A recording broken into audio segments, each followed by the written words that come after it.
Hello everybody and welcome back to Watching Walford for just another little interesting video. Nothing really huge, nothing major, nothing super clickbaity. We are going to see a interview where the Derek Branning actor Jamie Foreman speaks out about his time on EastEnders. It's going to be an interesting one to see because now we actually get to generally see how they feel about it. Because if you don't know, Derek Branning was there for about a year, where he took a good chunk of time and he was kind of like the head of the Branning family and really kind of believing and holding strong, and ultimately just was a very exciting piece. A character who I feel like it's an absolute crime that he will never return, but as we later learn, it seems like it was never necessary on the cards for him to stay. And amid a lot of the times where a lot of former EastEnders stars are coming back on and degrading the show, I think it's going to be interesting to see a kind of different perspective, because he neither loves nor hates the show. He is relatively content with his time there, but we argue it probably won't be seen anytime soon. We're just going to flip through, get some little excerpts. It's a 4-minute clip, and I think we're going to see some fairly interesting takes from, an actor who is a film actor, is a TV actor, who ultimately did spend a year of his life working on one of the hardest jobs in television.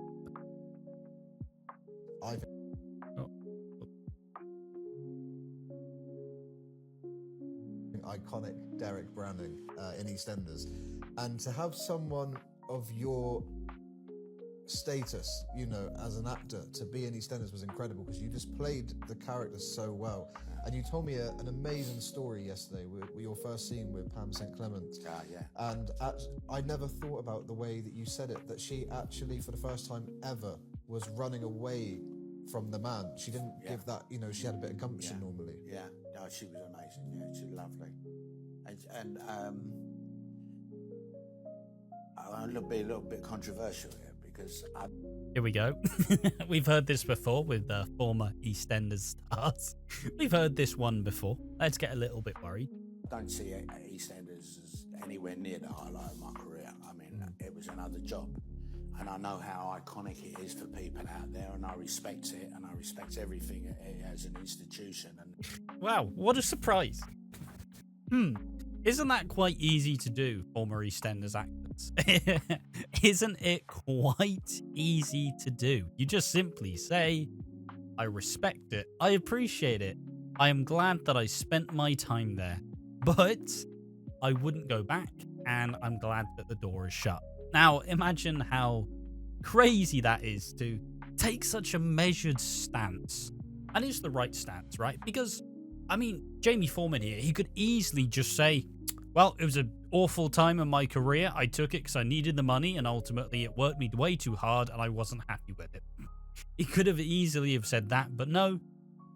Take notes, former EastEnders stars. Just put a little respect on its name for the show that did help play a big part in a lot of your careers. So, just an interesting one to note there, just because a lot of people have seemed to have forgotten that ultimately the show has done a lot for a lot of people's career. So, and what it represents, especially for the BBC. But for me, it was just another little. I was doing a film they'd asked me so many times before, and I was doing a film over in Germany. I was sitting in Alexanderplatz, and the phone rings, and the agent phones me up again. He said, EastEnders on the phone again. And Julia, the casting director, said, "This is a character. They're not going to look at anyone else until you say yes or no, And I went, oh, okay, right." So they said it's with the best family. It's full on. You do as long as you want. Anything over 6 months, we'd be glad to have you. And so I said, I only want to do a year, because I know how hard work it was, and it. Once again, interesting to stress, knowing that soap work, it is hard work, right? I think there is a kind of crazy situation. There's a crazy situation where soap actors work really hard. Soap actors work from like 8 in the morning all the way to like 7 at night. You know, they are doing 15, 16, 17-hour days just to kind of prove how, like, you know, just to keep on track and keep their schedule. And as he'll go into here, you don't just do 1 page a day and then you're done. You do scene after scene after scene. It's a non-stop, really fast-paced environment. And ultimately, you know, some people do get accustomed to the lifestyle, but they are actively working very hard for their living. You know, being a soap actor isn't easy, but there also aren't a lot of actors who have been very well-paid actors for 30 years of their career. So it is a definite choice, and once again, important, because a lot of the people who are alumni, who are actually quite courageous about the show, do actually give it the benefit of the doubt. Like, you have Sean Krasinski, who played... Not Sean Krasinski. The actress who played Sean Slater... Robert Krasinski. Yeah, the actor who played Sean Slater, who often kind of dictates how it's some of the best work he's done in his life. But also, some of the actors and actresses who work on soaps are probably some of the most talented they've ever worked with, just because it's such a fast-paced environment. And the stigma around acting on soaps is so tired, because you truly... It's so hard to quantify, but you don't get the time to perfect scenes. You just have to go, go, go every way you possibly can. And, you know, at the end of the day, maybe it just, you know, you don't have the time to perfect the scene the way you would want to. So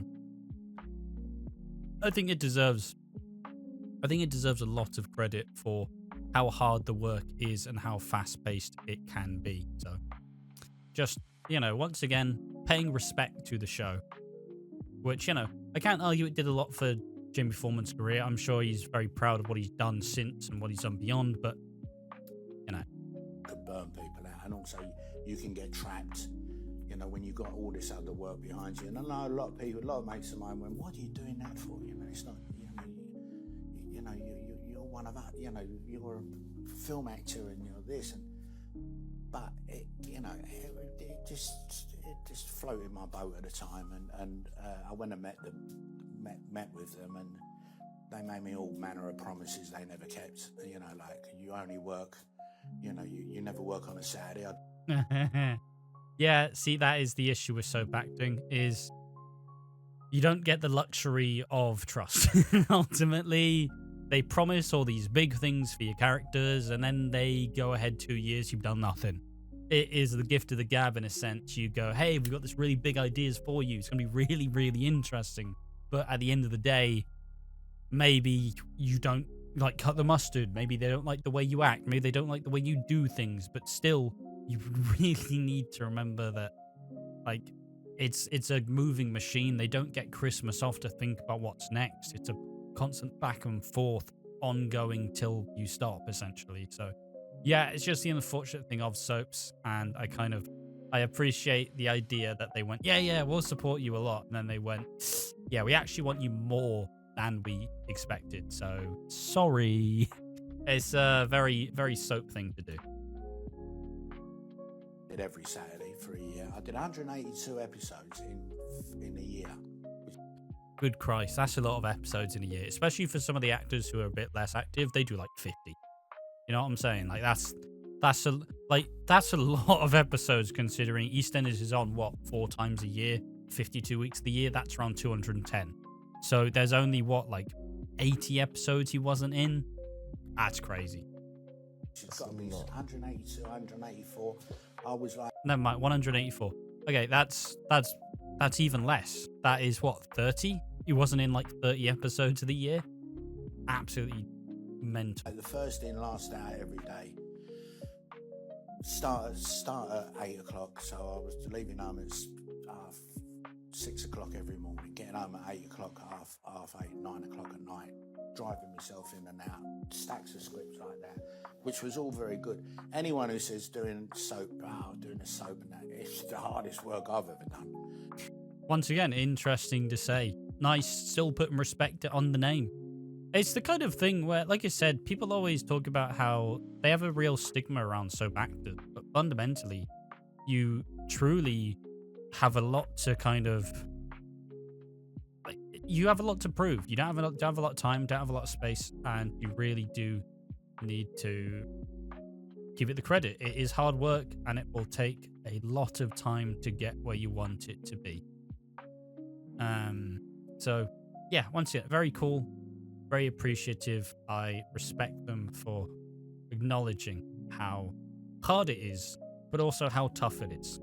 You know, I do a page a day on a film. We all go to the bar afterwards. I'm doing 36 scenes in a day one day. You know, things like that. And all my work, you know, because it's me, all my scenes are all. Yeah. Like, I don't stop talking all the way through, like I've done with this interview. But you know, so I really burnt me out big time. You know, and I'm really thankful for the experience and the opportunity to see what it's about. Oh wow! Imagine being courageous when talking about soaps at this point in time. It's crazy. It's a crazy world. No, genuinely, look, class act, genuine class act for this. You got to appreciate it. Being honest, candid, and respectful about the year he spent on a soap. Yeah, I'm sure if he spent a little bit longer, perhaps he wouldn't be as much of a fan. But fundamentally, still respecting the bulk of the work he had to do, and, you know, appreciates that there will be a legacy forever here. So, and in the same way, only a year on the show, it leaves the character, he isn't thought of, his legacy has remained intact. It isn't a huge, like, he stayed too long and then they promised him too much and he was angry. Because if he did stay longer, he probably would have a lot more, like, bad words to say about it, because ultimately, there's never really enough time to have a break in soap. And it is hard to kind of respect people's time, because you want to have people having such good work to go. But at the end of the day, it's a fast-paced business, fast-paced industry, and it takes a very strong set of people to survive it. But I would never call it one of my highlights of my career, but far from it. You know, you go off and you do certain telly that we may have mentioned and we may not have mentioned previously, and the discipline on the set is just I was sitting with an older actress on it who's unfortunately not with us anymore, and we're sitting on the set. And she leant over to me and she went, "Haven't got a fucking clue, have they?" What a line. And honestly, if we think about this, probably June Brown, probably Barbara Windsor, if we had to guess, both kind of have that sort of tone. Both would generally suggest, why are all these young actors being such egotistical mugs? A very funny way to approach it, and honestly, I appreciate it, because, I don't know, soap actors are a bit crazy. I always bring this up, but obviously, and the soap study video corroborates this as well. When Bette Lynch returned to Coronation Street, obviously, a bunch of the young actors were like, well, what the fuck? We're the future. We're what the show's being built around. Why are we bringing back this old fossil to try and save the show? The show's fine. The best it's ever been. I'm in it. And so they would sell stories to the papers. And they would sell disparaging stuff. And like Les Battersby actors, he obviously got fired for leaking stuff to the press. So it is a real thing. The jealousy, the ego is a big thing, as you believe you are untouchable, as you're in this high-profile environment on screens every week for every week of the year. Like, people do really get a bit egotistical about this. And you even have some stuff like this as well, where, like, you know, the Shona McGartys, the Lauren Brannings, the Abby Brannings, these sorts of, like, kind of characters who, the Lucy Beals, the actress, I don't remember her name. I don't remember. Anyways, the original Lucy Beale. A lot of these characters who had attitude problems or problems, and so, yeah, it's not a surprise why these tenured actors who have made their name doing other stuff, not being a soap actor, like obviously Barbara Windsor, carry on, June Brown, prolific stage and on-screen actor, regardless, it's just, you can understand that the older people would be like, what the fuck are they on? Because at the time, you think you're on top of the world, but like they've lived their career. You know, this is them like towards the middle or the end. This isn't what's propelled them to fame. This is what's endured it for however long they've been there for. And we're watching all these young, thinking that they're the bee's knees, you know. Wow. And the discipline, and directors are going, I'm sitting there, would not last 2 minutes outside of here. And invariably, none of them do. What a baller response. Yeah, I mean, there's a reason why actors come and go. I don't know when this interview was filmed, but Jacqueline Josser. Let's perhaps suggest something like this. Thomas Law.